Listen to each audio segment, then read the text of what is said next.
मेरी शादी एक नामर्द से हो गई, लेकिन मैं उसके साथ बहुत खुश थी क्योंकि मेरा पति एक बहुत अच्छा इंसान था और उसके पास पैसे रुपए की भी कोई कमी नहीं थी। एक दिन मुझे चक्कर आया तो मेरा पति मुझे डॉक्टर के पास लेकर गया।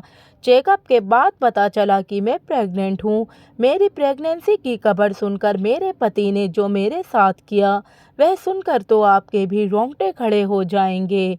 मेरा पति नामर्द था, लेकिन शादी के 2 महीने बाद ही मैं पेट से हो गई और यही बात मेरी ज़िंदगी के लिए सबसे बड़ी सज़ा बन गई।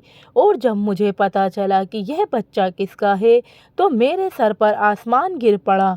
कभी कभी सब कुछ इंसान के सोचकर परे होता है और मेरे साथ भी कुछ ऐसा ही हुआ। मेरा नाम सुधा है। मेरी उम्र लगभग 35 से 36 साल हो चुकी थी, पर अभी तक मेरी शादी नहीं हुई थी क्योंकि मेरे माँ बाप बचपन में ही गुजर चुके थे और मेरे ऊपर मेरी 2 छोटी बहनों की जिम्मेदारी थी।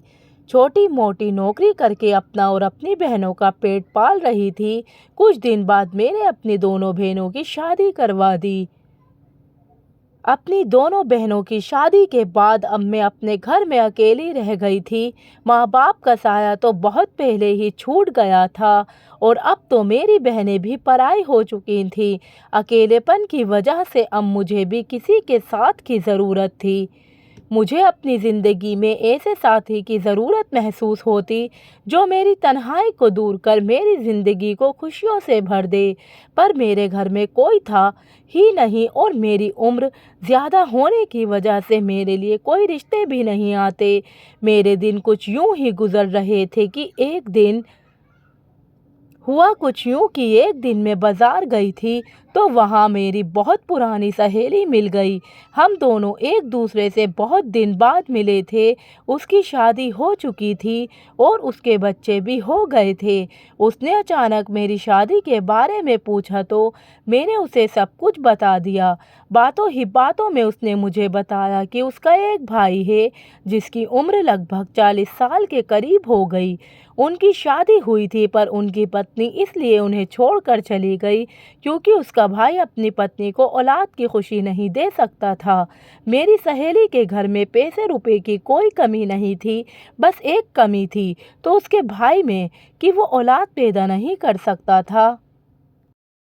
अभी वे मुझसे यही सब बातें कर रही थी कि मेरे मुंह से अचानक निकल गया कि तुम अपने भाई की शादी मुझसे करवा दो और मैं तुमसे वादा करती हूँ कि कभी भी मैं तुम्हारे भाई को छोड़कर नहीं जाऊंगी और ना ही उन्हें किसी बात के ताने दूंगी। मेरी बातें सुनकर मेरी दोस्त हैरान हो गई। उसने कहा, इतनी बड़ी सच्चाई जानते हुए भी कि मेरा भाई कभी बाप नहीं बन सकता, तब भी तुम उससे शादी करने के लिए तैयार हो। मैंने उससे कहा कि इस तरह अकेले जीने से तो अच्छा है कि मैं तुम्हारे भाई का सहारा बन जाऊं और वो मेरा सहारा। आखिर में कब तक अकेले रहूंगी? मेरा हाल तो ऐसा है कि अगर मैं मर जाऊं तो किसी को कानों कान तक खबर नहीं होगी। मेरी सहेली मेरा ये फैसला सुनकर तो बहुत खुश हुई क्योंकि उसके घर में भी किसी औरत की ज़रूरत थी। उनकी माँ बहुत पहले ही गुजर चुकी थी। उसका भाई अपने बूढ़े बाप के साथ रहता। उसने कहा, ठीक है, मैं ये बात अपने भाई से पूछकर बताऊंगी। वैसे तुम इस शादी को पक्का ही समझो क्योंकि मेरे भैया को तुम्हारी ही जैसी किसी साथी की ज़रूरत है। 1 से 2 दिन गुजरने के बाद मेरी सहेली मेरे घर आई और वो बहुत खुश थी। उसने कहा, भैया इस शादी के लिए तैयार हैं, पर उनकी एक शर्त है। मैंने घबराकर पूछा, क्या शर्त है? उसने कहा, बस यही कि उसका भाई ये चाहता है कि दुनिया को उसके नामर्द होने की बात कभी पता ना चले। मैंने कहा, बस इतनी सी बात, तुम और तुम्हारे भाई इस बात के लिए बेफिक्र रहो। मैं भला क्यों दुनिया को बताने चाहूँगी कि मेरा पति नामर्द है। अगले कुछ दिनों में मेरी और सुधीर की शादी बड़े धूमधाम से हुई। लोग तो ये देखकर हैरान थे कि एक अकेली लड़की का कैसे इतना अच्छा रिश्ता मिल गया। मैंने यह बात अपनी बहनों को भी नहीं बताई थी कि मेरा पति नामर्द है। मेरे पति का यह राज मेरे सीने में दफन होकर रह गया था। मैं दुल्हन बनकर सुधीर के घर गई तो यह देखकर हैरान थी कि सुधीर का घर तो एक आलीशान बंगला था। मैं अपनी शादी से बहुत खुश थी क्योंकि मैं तो सपने में भी नहीं सोची थी इतने अच्छे घर में मेरी शादी होगी। मेरा कमरा बहुत अच्छे से सजाया गया था। सुहाग की सेज पर बैठी हुई मैं अपने पति सुधीर का इंतजार कर रही थी। पर सुधीर जब कमरे में आए तो उनके अंदर एक झिझक थी। शायद वो अपने अंदर की उस कमी को लेकर परेशान थे। पर मैं एक मैच्योर औरत थी, इसलिए मैंने ही पहल की और उनका हाथ पकड़कर उन्हें यकीन दिलाया ये बात कभी भी हमारे कमरे से बाहर नहीं जाएगी और ना ही मैं आपको इस बात के लिए कभी कुछ कहूँगी। मेरे इतना कुछ कहने और समझाने के बाद सुधीर का चेहरा खिल उठा। उन्होंने मेरे हाथ चूमते हुए मेरे हाथों में तोहफे के रूप में अंगूठी पहनाई और कहने लगे कि मैं तुम्हें देखकर लगता है कि अब मेरी ज़िंदगी में मुझे सब कुछ मिल गया। मुझे भी कुछ ऐसा ही लग रहा था कि मैं अपनी ज़िंदगी में अब बहुत खुश हूँ, मगर मुझे क्या पता था कि आने वाला वक्त मेरे लिए मेरी ज़िंदगी का आजमाइश साबित होगा। मैं और सुधीर अपनी ज़िंदगी में बहुत खुश थे। सुधीर ने मुझे इतना प्यार दिया कि मैं उनके साथ बहुत खुश थी। सुधीर ने मुझे अपनी पहली पत्नी के बारे में सब कुछ बताया। उन्होंने बताया कि जब काफ़ी दिनों तक उन्हें बच्चा पैदा नहीं हुआ तो डॉक्टर को दिखाया गया, तो डॉक्टर ने सुधीर में ही बहुत सी कमियां बताईं और जब ये बात सुधीर की पहली पत्नी को पता चली कि वो कभी बाप नहीं बन सकते तो वो इन्हें छोड़कर चली गई। सुधीर ने बताया कि दूसरी शादी के बारे में उन्होंने इसलिए नहीं सोचा कि दूसरी पत्नी भी अगर मुझे छोड़कर चली जाएगी तो मुझे ये सदमा बर्दाश्त नहीं होगा, लेकिन मैंने सब कुछ जानते हुए इनसे शादी की, ख्वाहिश का इजहार किया था, इसलिए इन्होंने मुझसे शादी की। मेरे दिल में भी बच्चे की तमन्ना थी, पर मुझे ये बात बहुत अच्छी तरीके से पता थी कि मेरा पति मुझे औलाद नहीं दे सकता, इसलिए मैंने औलाद की ख्वाहिश को अंदर ही मार दिया था और सुधीर को यकीन दिलाया कि मैं आपसे कभी बच्चे की ख्वाहिश नहीं रखूँगी। हर गुजरते दिन के साथ मैं सुधीर के घर में अपनी जगह बनाती जा रही थी। मैं सुधीर और उनके पिता की खूब सेवा करती। शाम के वक्त हम सब एक साथ बैठकर चाय पीते। सुधीर को ऑफिस से आने में लेट हो जाता, इसलिए मुझे बोरियत महसूस होती तो मैं अपने ससुर जी से बातें करती। उनका भी दिल बहल जाता और मेरा भी वक्त गुजर जाता। मेरी शादी को 2 से महीने गुजर चुके थे, पर कुछ दिनों से मुझे महसूस हो रहा था कि मेरी तबीयत कुछ ठीक नहीं। एक दिन हम सब खाने की टेबल पर बैठे हुए थे, तभी अचानक मुझे चक्कर सा आया और मैं गिर पड़ी। मेरी हालत देखकर सुधीर ने मुझसे कहा, लगता है तुम बहुत कमज़ोर हो गई हो, अपने खाने पीने का तो ख्याल रखती नहीं हो ठीक से। खाना खाने के बाद हम तुम्हें डॉक्टर के पास लेकर चलेंगे ताकि तुम्हें डॉक्टर कुछ ताकत की दवाइयाँ दे दे कि तुम खाना अच्छी तरीके से खाने लगो और तुम्हारे अंदर की कमज़ोरी भी दूर हो जाए। मैं डॉक्टर के पास नहीं जाना चाहती थी, पर सुधीर ने मेरी एक ना सुनी। ऑफिस जाने की बजाय वो मुझे डॉक्टर के पास लेकर चले गए। डॉक्टर ने मेरा चेकअप किया और मेरा चेकअप करने के बाद डॉक्टर ने जो बात बताई उसे सुनकर तो हम दोनों पति पत्नी सन्न रह गए। डॉक्टर ने बड़ी खुश होकर कहा, ये खबर सुनाई थी, पर यह खबर सुनते ही हम दोनों के चेहरे की हवाइयाँ उड़ गईं। मैं और सुधीर बहुत ही अजीब नज़रों से एक दूसरे को देखने लगे, क्योंकि मुझे और सुधीर को ये बात बहुत अच्छी तरीके से पता थी कि कभी सुधीर बाप नहीं बन सकते। तो आखिर में प्रेग्नेंट कैसे हुई?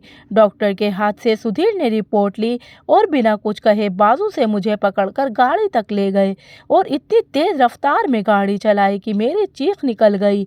मुझे भी कुछ समझ में नहीं आ रहा था कि आखिर हो क्या रहा है। हम दोनों घर पहुंचे तो मेरे ससुर जी हमारे इंतज़ार में बाहर बैठे हुए थे। हम दोनों को घर आता हुआ देख फिक्रमंदी से पूछने लगे, अब बहू की तबीयत कैसी है? डॉक्टर ने क्या कहा है? सुधीर के गुस्से का पारा हाई था।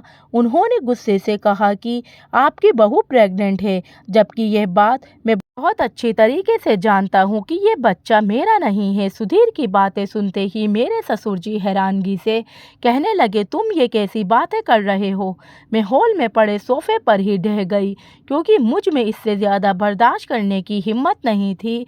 मैं बेकसूर थी, लेकिन मेरा पति चीख चीख कर मुझे बेइज्जत कर रहा था। सुधीर की बात सुनकर मेरे ससुर जी गुस्से में कहने लगे, थोड़ा सोच समझ कर बात किया करो, और इस तरह अपनी पत्नी पर इल्ज़ाम लगाने से पहले कुछ तो शर्म करो। अपने ससुर की बातें सुनकर मुझे थोड़ी हिम्मत मिली, और मैंने रोते हुए सुधीर से कहा कि मैं नहीं जानती कि ये बच्चा मेरे पेट में कैसे आया, लेकिन मैं इतना ज़रूर जानती हूँ कि आपके सिवा मेरी ज़िंदगी में कोई और नहीं है। सुधीर ने गुस्से में कहा, तुम तो चुप ही रहो। आज मुझे समझ में आया कि आखिर तुम्हारी शादी क्यों नहीं हो रही थी, और तुमने मुझसे शादी इसलिए की क्योंकि तुम्हें अच्छे तरीके से पता था कि मैं कभी बाप नहीं बन सकता, इसलिए मैं तुम्हारे हर जुर्म को बर्दाश्त करता। लेकिन तुम गलत थी, क्योंकि मैं इतना बेवकूफ़ नहीं हूँ कि किसी और के बच्चे को अपना नाम दूँ।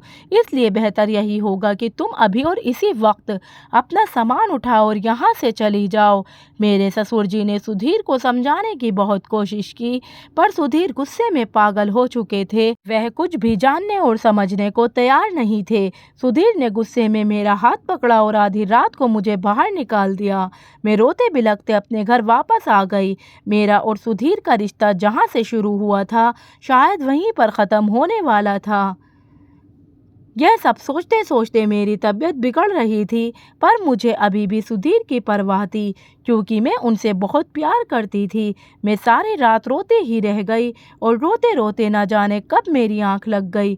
मुझे पता नहीं चला मेरी आंख उस वक्त खुली जब दरवाजे पर दस्तक हुई। मैंने दरवाज़ा खोला तो सामने मेरी नंद खड़ी थी। मैं रोते हुए उसके गले लग गई। रोते रोते मैं उससे कह रही थी कि मैं बेकसूर हूँ, और मुझे नहीं पता कि ये बच्चा मेरे पेट में कैसे आया। मेरी सहेली, जो कि मेरी नंद थी, वे मुझे समझाते हुए कहने लगी, तुम चिंता मत करो, सब कुछ ठीक हो जाएगा।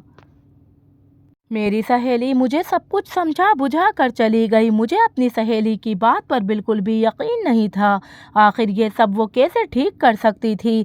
बहुत सोचने विचारने के बाद मेरे दिमाग में यह बात आई कि कहीं मेरे ससुर ने तो मेरे साथ कुछ गलत नहीं किया, क्योंकि शादी के बाद मेरी ज़िंदगी में सुधीर के अलावा अगर कोई मर्द था तो वो मेरे ससुर जी ही थे। पूरे दिन रात वही मेरे साथ रहते। सुधीर तो ऑफिस से घर आने में कभी कभी रात के 12 बजा देते थे। रात का खाना खाने के बाद मैं अपने कमरे में जाकर सो जाती थी, तो मेरे ससुर जी कहीं मेरे साथ ये सब सोचते ही मेरे रोंगटे खड़े हो जाते। उनका मेरे ऊपर प्यार जताना और हद से ज़्यादा ख्याल रखना आज मुझे खटक रहा था। इसी सोच विचार के साथ किसी तरह मैंने एक हफ्ता गुजार दिया।